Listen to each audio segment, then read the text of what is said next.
Graça e paz, amados. Vamos a mais um vídeo aqui no nosso canal. Mas antes eu quero pedir para você que ainda não é inscrito, que se inscreva, acione o sino de notificação.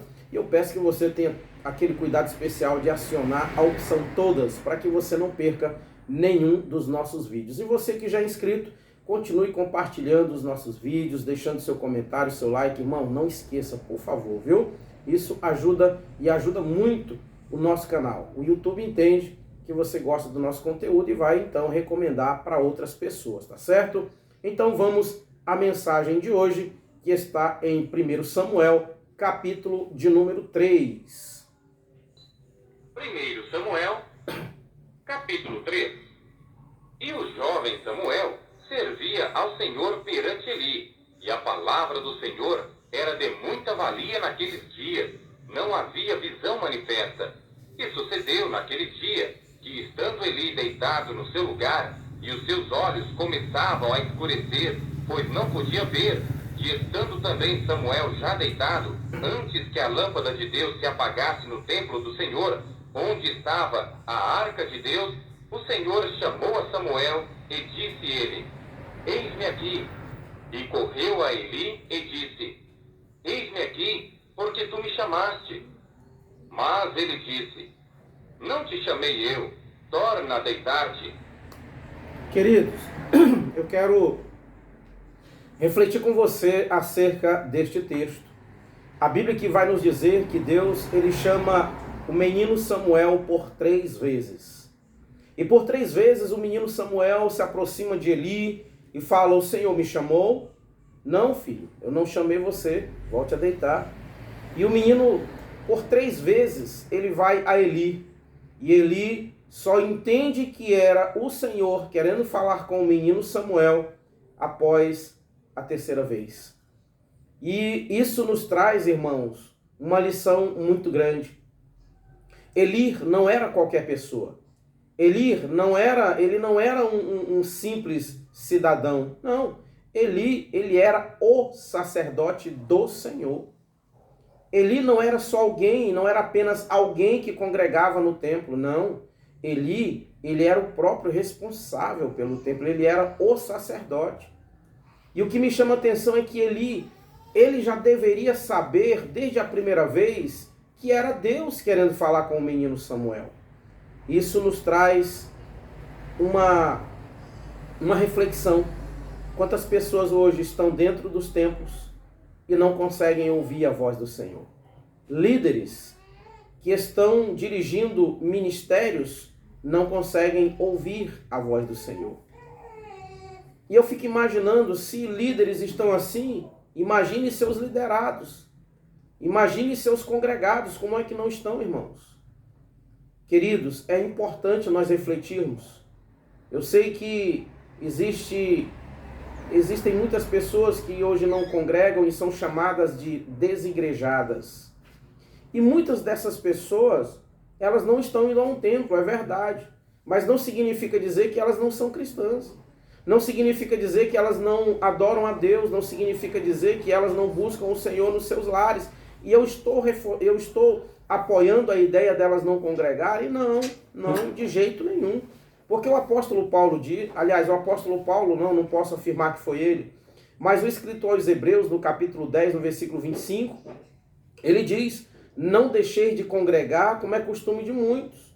Então é importante o congregar. Em 1 João, capítulo 1, versículo 7, diz: se andarmos na luz como ele está na luz, mantemos comunhão uns com os outros e o sangue de Jesus, seu Filho, nos purifica.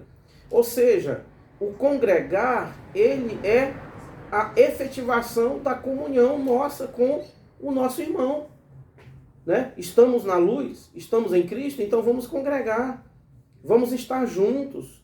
Agora, qual o motivo de muitos não estarem congregando? É exatamente o motivo de que eles, né, estavam dentro de alguns templos onde os líderes não tinham mais visão, aonde não se ensinava mais a palavra de Deus. Irmãos, eu fico imaginando quantas pessoas nessas grandes igrejas, grandes placas denominacionais, que ensinam somente a teoria da prosperidade. Não ensinam né, o verdadeiro evangelho, ensinam só o lado fácil, só as facilidades, não é? E quando as pessoas que congregam lá começam a passar dificuldade, começam a passar lutas, elas viram as costas para Jesus. Elas abandonam ao Senhor. Por quê? Porque não é ensinado a elas de que o evangelho, ele nos diz que nós passaremos lutas, enfrentaremos dificuldades, né? E até mesmo podemos ser perseguidos. Não é ensinado isso para as pessoas. O que é ensinado é: vem para Jesus que ele vai resolver todos os seus problemas. Vem para Jesus que você vai viver um mar de rosa. Vem para Jesus que você não vai mais se entristecer. Vem para Jesus que você vai ficar rico. Vem para Jesus que você vai se tornar um mega empresário. E não é isso que a Bíblia diz.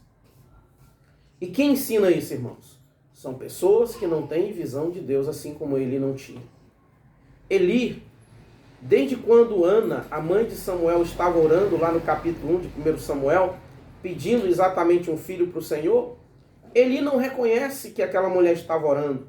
Eli não teve a percepção de que aquela mulher estava buscando o Senhor. E por que ele não teve essa percepção? Porque Eli já havia perdido a visão.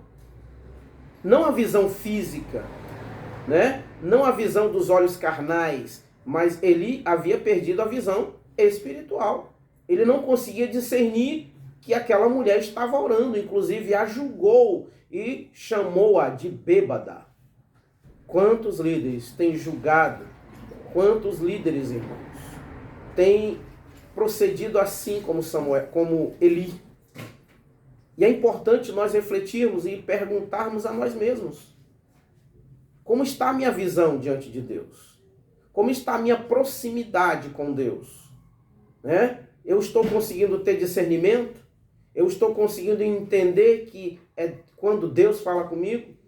É claro, irmãos, que Deus, ele fala conosco, ele fala no nosso coração, e é importante nós sabermos discernir quando é a voz da nossa mente, o nosso intelectual, e quando é a voz de Deus falando conosco. Eu nunca esqueço de uma vez que eu estava na casa de um irmão, eu estava conversando com ele, e o Espírito Santo falou no meu coração: filho, fala para ele que o que ele está pensando não é dele, sou eu quem está falando com ele. E quando eu falei isso, ele ficou espantado, porque ele estava exatamente ouvindo a voz de Deus, porém ele não estava sabendo discernir e estava confundindo com o pensamento dele. Irmãos, tem líderes que eles são capazes de dizer para você que quando Deus fala com você não é Deus, é o seu coração, é a sua emoção, é você que está pensando e você está achando que é Deus. E quando alguém age assim, irmão, é porque essa pessoa não sabe, ela não tem mais visão de Deus igual ele não tinha. Olha, Samuel, 3 vezes, o Senhor me chamou? Não, filho, volte a deitar. Pelo amor de Deus, ele era para saber desde a primeira vez. Era para ele já orientar o menino Samuel e dizer: filho, quando você voltar para a cama e que você ouvir alguém chamar você, diga: fala, Senhor, que o teu servo ouve. Foi preciso Samuel se levantar 3 vezes para ele entender que era Deus falando com o menino. Então eu quero deixar esta reflexão para todos nós. E a pergunta para todos nós: como está a nossa proximidade com Deus? Cuidado, irmãos. Cuidado, porque se você perde a visão de Deus, você pode atrair julgamentos para a sua vida. Você pode atrair coisas, destruição para a sua vida. Eli perdeu a visão e ele atraiu não apenas o julgamento das pessoas em Israel, mas ele atraiu também o juízo de Deus. Porque a Bíblia diz que por Eli ter perdido a visão, não corrigiu os filhos, a Bíblia diz que Deus então fala com Samuel naquela noite e diz para Samuel tudo o que ia acontecer com o povo de Israel, inclusive com a família de Eli. E a Bíblia diz que Eli caiu num só dia. Morreram os filhos de Eli e o próprio Eli caiu da cadeira, quebrando o seu pescoço e perdendo a sua vida. Então, reflita sobre isso, lute para você não perder a visão de Deus. Lute para você não se distanciar de Deus. Um dia desse, eu ouvi um ensinamento de alguém que diz que quando você perdoa, você não é obrigado a restaurar o laço entre a pessoa com a qual você teve problema. Irmãos, isso é antibíblico.